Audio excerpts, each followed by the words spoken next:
안녕하세요. 코드랩의 이원영입니다. 저는 오늘 여러분들이 토지를 매입하고 건축물을 짓고 준공을 내고 등기를 받는 데까지 어떠한 행정적인 절차들이 있는지 말씀드리기 위해서 이 영상을 찍게 되었습니다. 자, 먼저 건물을 지으려면 땅부터 있어야겠죠. 당연히 첫 번째는 토지 매입부터 하셔야 됩니다. 그리고 여러분들이 매입하실 토지들은 대부분 전이나 답 혹은 임야로 구성이 되어 있을 거예요. 그럼 이제 토지를 매입했으니 바로 설계를 하면 되느냐? 그건 또 아닙니다. 설계를 하기 위해서는 여러분들의 토지가 정확히 어떻게 생겼는지 먼저 알아야 돼요. 그래서 여러분들이 매입하신 토지에 해당 지역의 지적공사에 가셔서 경계 측량이라는 거를 신청해야 합니다. 그걸 신청하시면은 지적공사에서 나오셔서 여러분들의 토지 경계가 어디인지 말뚝으로 표시해 주시고 그것을 성과도에 체크를 해서 여러분께 발급해 드리게 됩니다. 그러면 그 성과도를 가지고 설계 사무실에 찾아가시면 되세요. 그리고 설계에는 크게 두 가지가 있습니다. 땅에 대한 설계가 있고요, 건물에 대한 설계가 있습니다. 대부분 설계하면 건물에 대한 설계만 생각하시는데 아니죠. 여러분들은 땅을 매입했으니까 땅에 대한 설계도 함께 생각하셔야 됩니다. 내 땅을 어떻게 닦을지, 건물은 어디 배치할지, 혹은 수도관 같은 것도 어디에 묻을지 이런 것까지 다 설계를 하셔야 돼요. 그래서 설계를 하실 때는 땅과 건물 둘 다 생각하셔야 됩니다. 그리고 각 설계 사무실에서 여러분들의 의견을 충분히 수렴해서 설계를 완료하게 되면 해당 설계 도면을 가지고 허가를 접수하게 되죠. 허가 같은 경우에는 여러분들의 매입하신 토지에 시, 군, 구청과 같은 관청에서 검토를 하게 되고요. 거기에서 문제가 없어서 한 방에 나오면 제일 좋은 거고, 그렇지 않으면은 해당 관청에서 보완사항이라고 이러한 자료들을 더 제출해 주세요 라는 보완 명령을 내리게 됩니다. 그것까지 다 완료하게 되면은 허가가 문제가 없다 라는 대답을 들을 수 있고, 그럼 바로 건물을 지으면 되느냐? 그건 또 아닙니다. 허가를 아까 문제가 없다고 말씀드렸지 취득했다고는 아직 말씀드리지 않았어요.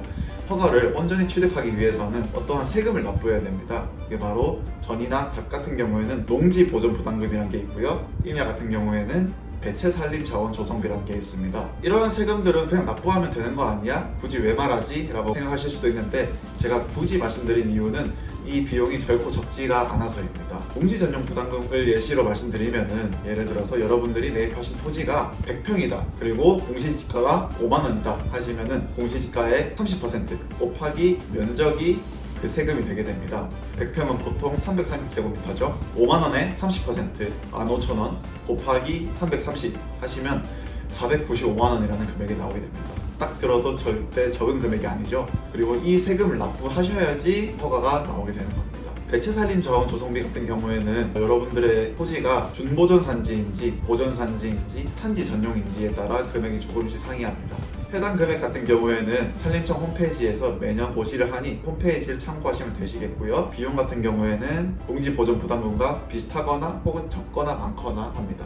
이렇게 알게 모르게 들어가는 비용들이 세세하게 많이 있어요. 그리고 이러한 비용들을 저희 같은 시행사가 해결해 드리는 부분인 거죠. 말이 길어졌는데 어쨌든 이렇게 세금을 납부하고 허가를 취득하게 되시면 드디어 착공신고를 낼 수 있습니다.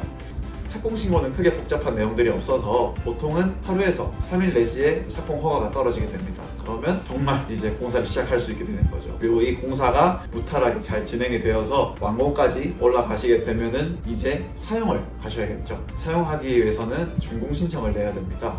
요즘에는 사용 승인이라고도 부르는데, 준공 신청을 내고 별 문제가 없다 이렇게 되면은 준공 허가가 떨어지게 되는 거죠. 이제 준공 허가까지 떨어졌으니 여러분들의 건축물의 등기를 내실 차례입니다. 등기를 내면서 지적 정리를 함께 하면서 여러분들의 토지의 지목이 전, 답, 임야에서 대지로 전환이 되게 됩니다. 자, 여기까지가 제가 간략하게 말씀드린 여러분들이 토지를 매입하시고 건물을 짓고 준공을 내고 등기를 받는 데까지에 대한 행정적인 절차입니다. 어떻게 보면 간단해 보일 수도 있고 어떻게 보면 조금 복잡해 보일 수도 있어요. 그리고 제가 말씀드린 거는 정말 큰 틀에서 말씀드린 거기 때문에 여러분들의 토지 상황이나 토지 주변 상황, 더 나아가서는 지역에 따라 더 많은 과정들이 추가될 수도 있습니다. 그래서 저희 같은 시행사가 이러한 복잡한 부분들을 검토를 하고 여러분들이 가장 어려운 사항인 허가에 관련해서 풀어드린 역할들을 하면서 사업을 진행을 하는 겁니다.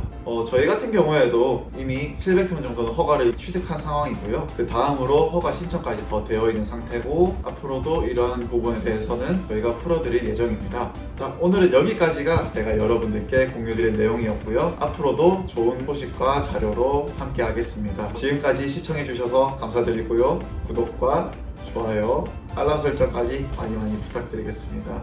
지금까지 이원영이었습니다. 감사합니다. 안녕.